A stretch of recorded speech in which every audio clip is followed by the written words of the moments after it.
Fox News Alert, and back now to the House Intelligence Committee, which is holding one of the more anticipated hearings on Capitol Hill this year. All about this NSA data collection program. Congressman Mac Thornberry in the middle of his questioning now. Let's listen. 702 authority identified an extremist located in Yemen. This extremist located in Yemen was talking with an individual located inside the United States in Kansas City, Missouri. That individual was identified as Khalid Ouazani. The FBI immediately served legal process to fully identify Ouazani. We went up on electronic surveillance and identified his co-conspirators. And this was the plot that was in the very initial stages of plotting to bomb the New York Stock Exchange. We were able to disrupt the plot. We were able to lure some individuals to the United States, and we were able to effect their arrest. And they were convicted for this terrorist activity.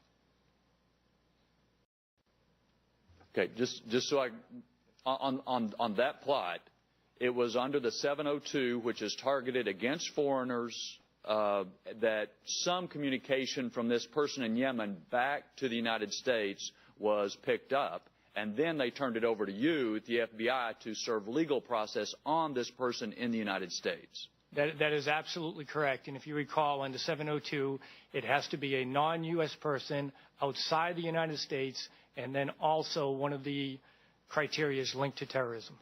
Okay. Would you say that this, their intention to blow up the New York Stock Exchange was a serious plot? Or is this something that they kind of dreamed about, you know, talking among their buddies? I think the jury considered it serious since they were all convicted. Okay. And what about the other plot, October 2007, that started, I think, with a 215? I refer to that plot.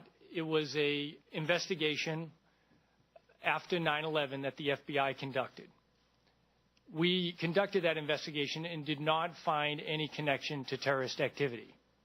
Several years later, under the 215 business record provision, the NSA provided us a telephone number only in San Diego that had indirect contact with an extremist outside the United States. We served legal process to identify who was the subscriber to this telephone number. We identified that individual. We were able to, under further investigation and electronic surveillance that we applied specifically for this U.S. person with the FISA court, we were able to identify co-conspirators, and we were able to disrupt this terrorist activity. I'm sorry, repeat for me again what they were plotting to do. It was actually, he was providing financial support to an overseas terrorist group that was a designated terrorist group by the United States. But there was some connection to suicide bombings that they were talking about, correct?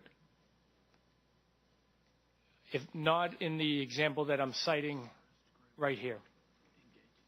Oh, I'm sorry, the group in Somalia to which he was financing, that's what they do, that's what they do in Somalia, correct? That is correct. And as you know, as part of our classified hearings regarding the American presence in that area of the world. Okay. Thank you. Chairman, if I could, Congressman, just hit a couple key points. It's over 50 cases. And the reason I'm not giving a specific numbers, we want the rest of the community to actually beat those up and make sure that everything we have there is exactly right. I'd give you the number 50X. But if somebody says, well, not this one, actually what we're finding out is there are more. They said you missed these 3 or 4. So those are being added to the packet. On the top of that packet, we'll have a summary of all of these, the listing of those. I believe those numbers are things that we can make public, that you can use, that we can use. And we'll try to give you the numbers that apply to Europe as well as those that had a nexus in the United States. The issue in terms of... Fascinating testimony from General...